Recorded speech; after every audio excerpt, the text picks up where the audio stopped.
Merci beaucoup. Bonjour à toutes et à tous. Désolé, je ne parle pas le khmer encore, il faudrait que j'apprenne.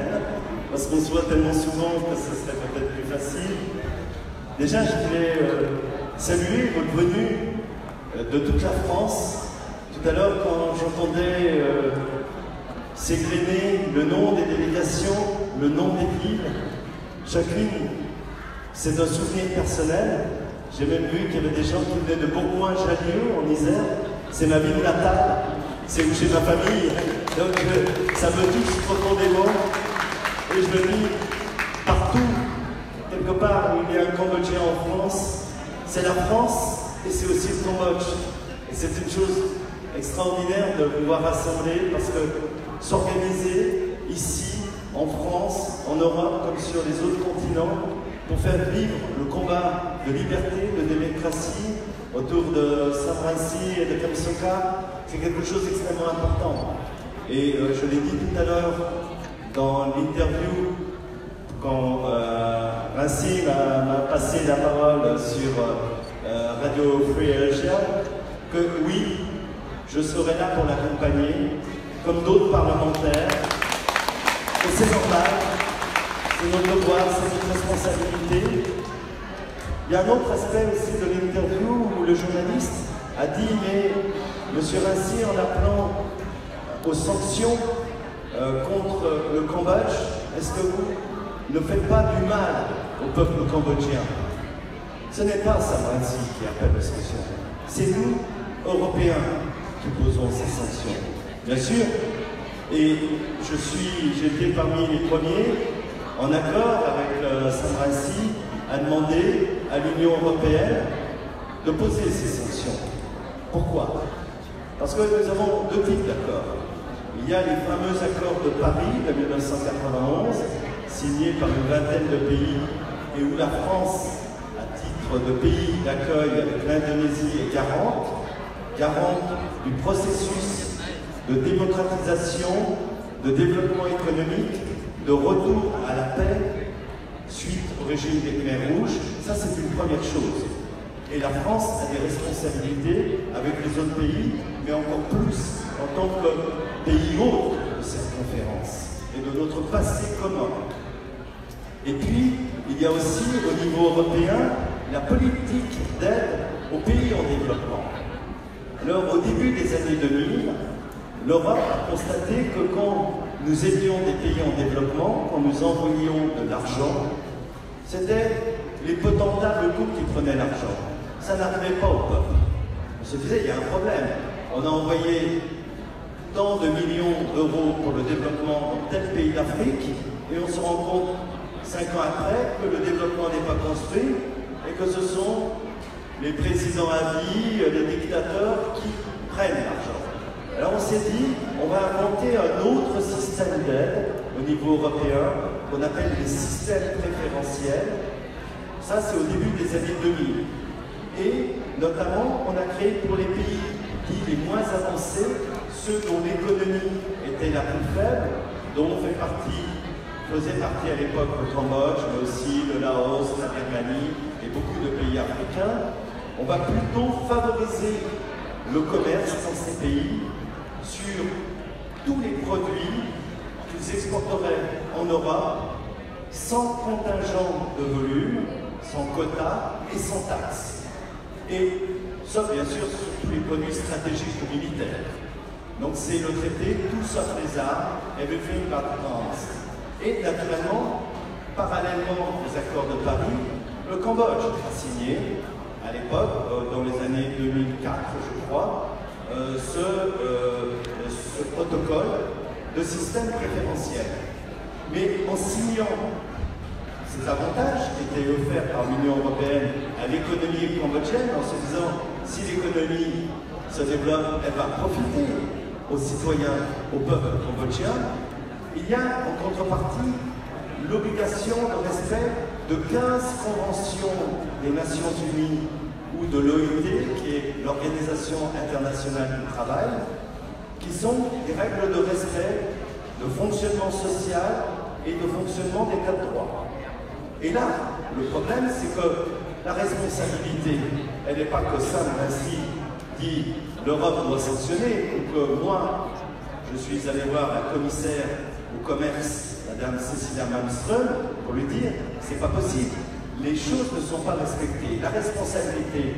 n'est pas du côté des Européens, elle n'est pas du côté de Saint-Massy, elle n'est pas du côté du sénateur catalan, elle est du côté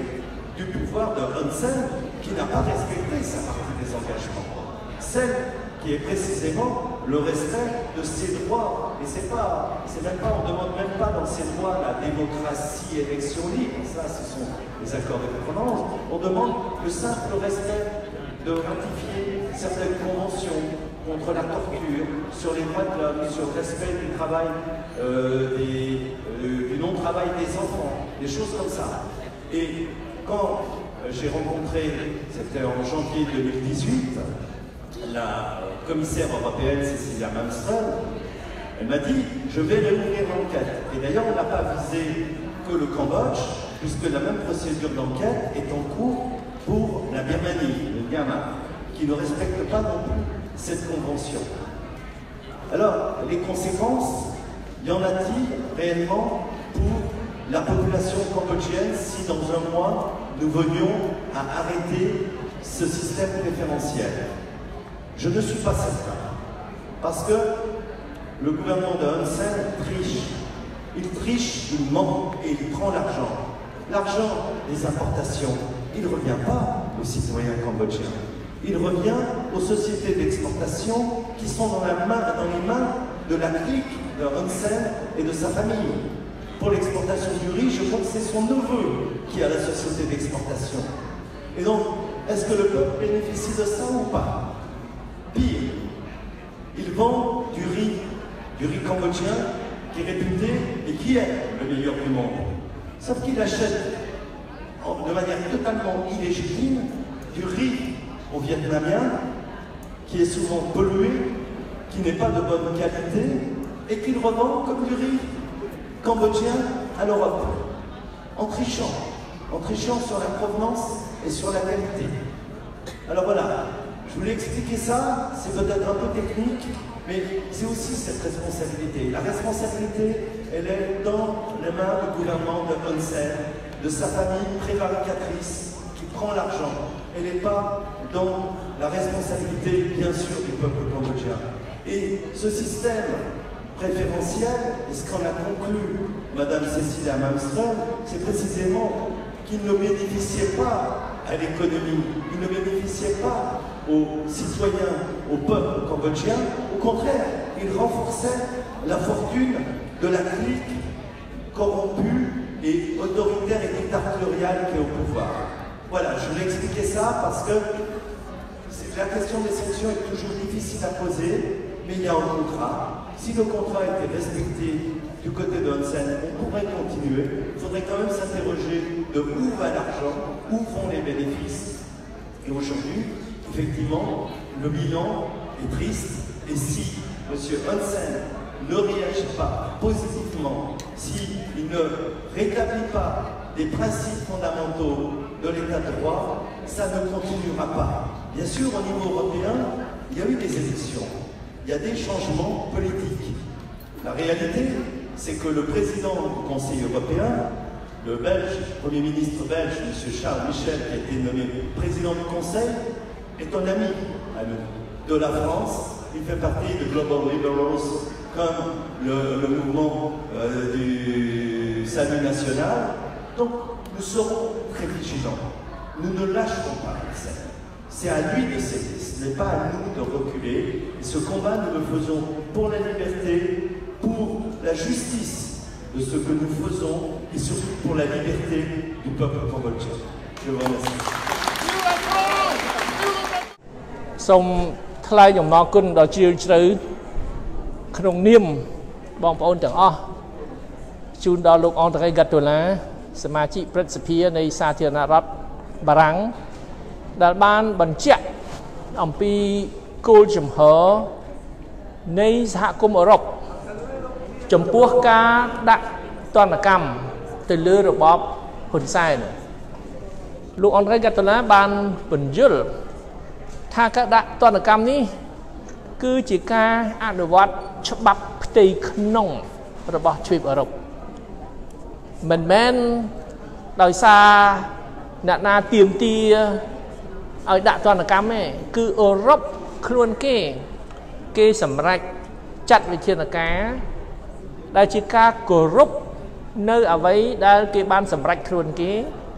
ហើយនៅអ្វីដែលគេបានចុះហត្ថលេខាជាមួយរដ្ឋាភិបាលនៃប្រទេសកម្ពុជាគេបានផ្ដល់ប្រព័ន្ធពន្ធអនុគ្រោះនេះគឺដើម្បីជំរុញឲ្យប្រទេសដែលទទួលផលប្រយោជន៍ទាំងនោះគឺឲ្យប្រទេសនោះវិវត្តដើរឈានទៅរកលទ្ធិប្រជាធិបតេយ្យពីព្រោះនេះជាការវិវត្តនៃជំនួយរបស់អឺរ៉ុបពីដើមទី50ឆ្នាំអីមុន40ឆ្នាំមុនគឺអឺរ៉ុបគេឲ្យលុយគេឲ្យជំនួយហិរញ្ញវត្ថុត្រង់ឲ្យផ្ទាល់ទៅឲ្យប្រទេសក្រីក្រតែពេលនោះគេឃើញថាជំនួយហិរញ្ញវត្ថុរបស់គេនោះគឺមិនបានទៅដល់ប្រជារាស្ត្រនៃប្រទេសក្រីក្រទេគឺដល់ថ្នាក់ដឹកនាំជនផ្ដាច់ការក្រុមគ្រួសារជនផ្ដាច់ការដែលកេងប្រវ័ញ្ចដែលយកជំនួយនោះដាក់ចូលក្នុងហៅប៉ៅខ្លួនឯងអញ្ចឹងហើយបានអឺរ៉ុបគេគិតឡើងវិញថាបើជួយផ្ទាល់ឲ្យលុយត្រង់ទៅឲ្យអ្នកដឹកនាំប្រទេសក្រីក្រវាមិនបានចំណេញទៅដល់ប្រជារាស្ត្រប្រទេសនោះគឺចំណេញតែថ្នាក់ដឹកនាំពុករលួយដូចជាប្រធានាធិបតីនៅទ្វីបអាហ្វ្រិកខ្លះគឺប្រធានាធិបតីមួយជីវិតដោយហ៊ុនសែនចង់ធ្វើនាយករដ្ឋមន្ត្រីមួយជីវិតអញ្ចឹងហើយបានគេគិតឡើងវិញគេថាត្រូវតែជួយតាមរយៈពាណិជ្ជកម្មតាមរយៈប្រព័ន្ធមួយដែលលើកពន្ធចំពោះទំនិញដែលនាំចេញពីប្រទេសក្រីក្រយកមកលក់នៅក្នុងទ្វីបអឺរ៉ុបហើយគេយល់ឃើញថាធ្វើបែបនេះគឺវាអាចមានការធានាថានឹងចំណេញគឺបានផលទៅដល់ប្រជារាស្ត្រនៃប្រទេសក្រីក្រប៉ុន្តែគេដាក់លក្ខខណ្ឌច្បាប់ផ្ទៃក្នុងរបស់គេដាក់លក្ខខណ្ឌគេថាទាល់តែរដ្ឋអំណាចនៃប្រទេសក្រីក្រនោះគឺគោរពសិទ្ធិមនុស្សគោរពសិទ្ធិប្រជាពលរដ្ឋទូទៅគោរពសិទ្ធិពលករតាមច្បាប់អន្តរជាតិអង្គការពលកម្មអន្តរជាតិហើយធ្វើម៉េចឲ្យប្រទេសនោះគឺឈានទៅរកលទ្ធិប្រជាធិបតេយ្យឲ្យបើកចំហឲ្យមានសិទ្ធិសេរីភាពក្នុងសង្គមសម្ដែងមតិហើយលទ្ធិប្រជាធិបតេយ្យសិទ្ធិសេរីភាពនេះគឺនាំមកនៅការដឹកនាំប្រទេសឲ្យបានល្អប្រសើរគឺអភិបាលកិច្ចល្អនោះគឺប្រឆាំងអំពើពុករលួយគឺឲ្យមានភាពកណន័យភាពឲ្យមានតម្លាភាពគឺជាក្បួនខ្នាតនៃការដឹកនាំប្រទេសឲ្យបានល្អអញ្ចឹងបានគេជួយប្រទេសដែលមានអ្នកដឹកនាំត្រឹមត្រូវតែចំពោះប្រទេសដែលមានអ្នកដឹកនាំផ្ដាច់ការពុករលួយគេមិនអាចជួយបានទេគេត្រូវតែផ្អាកអញ្ចឹងហើយបានប្រព័ន្ធអនុគ្រោះគេថាលើកលែងពន្ធចំពោះទំនិញទាំងអស់ក្រៅពីគ្រឿងសាស្ត្រាវុធនោះគឺអឺរ៉ុបខ្លួនគេឃើញថាស្រុកខ្មែរយើងឥឡូវនេះគឺមិនគោរពកិច្ចសន្យាដែលបានចុះហត្ថលេខាជាមួយគេគឺប្រទេសកម្ពុជាក្រុមការដឹកនាំរបស់ហ៊ុនសែនមិនឈានទៅរកលទ្ធិប្រជាធិបតេយ្យគឺធ្លាក់ទៅក្រោមរបបផ្ដាច់ការទៅវិញមិនឲ្យសិទ្ធិសេរីភាពធានាសិទ្ធិសេរីភាពសម្រាប់ប្រជារាស្ត្រគឺផ្អាកហើយដូចយើងឃើញប្រហែលថ្ងៃមុននោះគ្រាន់តែរំលឹកខួប3ឆ្នាំនៃការសម្លាប់លោកកែវម្លេងចាប់យុវជនដាក់គុកគំរាមកំហែងចោទប្រកាន់អានឹងឃើញថាសិទ្ធិសេរីភាពគឺត្រូវបាត់បង់ហើយបើសិទ្ធិសេរីភាពបាត់បង់គឺអ្វីដែលប្រជារាស្ត្រចង់និយាយចង់ថ្លែងចង់បានចង់អីនោះគឺគេមិនយកចិត្តទុកដាក់គេកំចាត់ចោលអញ្ចឹងហើយបានឃើញថារបបហ៊ុនសែនគឺមិនគោរពកិច្ចសន្យាជាមួយទ្វីបអឺរ៉ុបក្នុងនាមប្រទេសកម្ពុជាគឺហ៊ុនសែនធ្វើមិនត្រឹមត្រូវអញ្ចឹងហើយបានអឺរ៉ុបបានគេត្រូវចាត់វិធានការគេថាផ្ដាច់នៅសល់តែមួយខែទៀតគឺត្រូវចាត់វិធានការទៅធ្វើសេចក្តីសម្រេចគេបញ្ចប់របាយការណ៍គេនៅខែ8នេះនៅសល់តែមួយខែទៀតដើមខែពាក់កណ្ដាលខែ8គឺគេបញ្ចប់របាយការណ៍គេហើយពេលនោះគេនឹងចាត់វិធានការឲ្យរដ្ឋាភិបាលហ៊ុនសែនត្រូវឆ្លើយតបទៅប្រតិកម្មបើមិនប្រតិកម្មទេវិធានការនោះមកដល់ជាក់ស្ដែងអញ្ចឹងបានឲ្យយើងអរគុណលោកអនថៃកាត់ទូឡាដែលគាត់បានបញ្យល់យើងពីយន្តការនៃជំនួយ ដែលលើកទឹកចិត្តដែលជំរុញឲ្យប្រទេសកម្ពុជាឈានទៅរកលទ្ធិប្រជាធិបតេយ្យប៉ុន្តែប្រទេសកម្ពុជាធ្លាក់ក្រោមអំណាចផ្ដាច់ការនៃរបបហ៊ុនសែនគឺគេមិនអាចបន្តជំនួយនឹងបានទៀតទេអញ្ចឹងសូមអរគុណលោកហ្គាត់ដូឡាហើយអរគុណចំពោះការគ្រប់គ្រងលោកហ្គាត់ដូឡានិងសហការីរបស់គាត់ហើយក្នុងនាមប្រជារាស្ត្របារាំងដែលគាត់ជាអ្នកជាប់ឆ្នោតគឺគ្រប់គ្រងបុព្វហេតុរបស់យើងទាំងអស់គ្នាដែលតស៊ូដើម្បីលទ្ធិប្រជាធិបតេយ្យនៅកម្ពុជាអរគុណលោកហ្គាត់ដូឡាខ្ញុំមានតែប៉ុណ្ណេះដើម្បីថ្លែងហើយម្ដងទៀតសូមអបអរសាទរថ្នាក់ដឹកនាំដែលបានប្រកាសសុពលភាពអបាញ់មិញថ្នាក់ដឹកនាំសាខាគណៈបកសង្គ្រោះជាតិប្រចាំប្រទេសបារាំងថ្នាក់ដឹកនាំសាខាគណៈបកសង្គ្រោះជាតិប្រចាំទ្វីបអឺរ៉ុបហើយយើងបានឃើញហើយបាញ់មិញគឺថាអាណត្តិកំណត់1ឆ្នាំគឺពីនឹងទៅ1ឆ្នាំក្រោយនឹងមានការបោះឆ្នោតឡើងវិញជ្រើសរើសថ្នាក់ដឹកនាំនៃសាខាទាំងពីរនោះតែខ្ញុំជឿថាក្នុងរយៈពេល1ឆ្នាំហ្នឹងបើយើងខិតខំធ្វើការទាំងអស់គ្នាគឺយើងនឹងបានសម្រេចគោលដៅយើងក្នុងរយៈពេល1ឆ្នាំគឺយើងទៅស្រុកខ្មែរវិញទាំងអស់គ្នាហើយយើងនឹងនាំមកនូវការផ្លាស់ប្ដូរដោយប្រជារាស្ត្រចង់បានដោយប្រជារាស្ត្រខ្មែររងចាំយូរហើយគឺផ្លាស់ប្ដូរពីរបបផ្ដាច់ការទៅរបបប្រជាធិបតេយ្យហើយពេលនោះសហភាពអឺរ៉ុបមានប្រទេសបារាំងជាដើមមិនត្រឹមតែរក្សាជំនួយរបស់គេជូនដល់ប្រទេសកម្ពុជាមានតែដំឡើងបង្កើនជំនួយនោះឲ្យប្រទេសយើងមានភាពរីកចម្រើនជឿនលឿនដោយអរិយប្រទេសក្នុងពិភពលោកមិនមែនស្ថិតនៅក្នុងភាពខ្មៅងងឹតក្រោមការដឹកនាំដ៏ព្រៃផ្សៃដេរឆានរបស់ហ៊ុនសែនទៀតទេអញ្ចឹងអរគុណជ័យយោកម្ពុជាអមតៈសូមជម្រាបជូនបន្តទៀត